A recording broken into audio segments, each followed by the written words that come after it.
Hola a todos. Hoy os voy a contar cuáles son mis juguetes con chuches favoritos.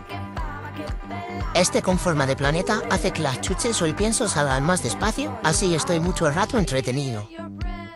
Este unicornio tan chulo es una alfombra olfativa para meter el pienso entre las tiras del fieltro. Este helado es una lick mat. Tiene ventosas para pegarla en la pared o en el suelo y puedes untar comida húmeda como esta tan rica de edición especial Summer Vibes. Este hueso tiene unas anuras que permiten que salgan las chuches poco a poco. Este cocodrilo tan molón tiene snacks dentales para tener la sonrisa perfecta. Puedes dejarnos en comentarios cuál es tu juguete con chuche favorito.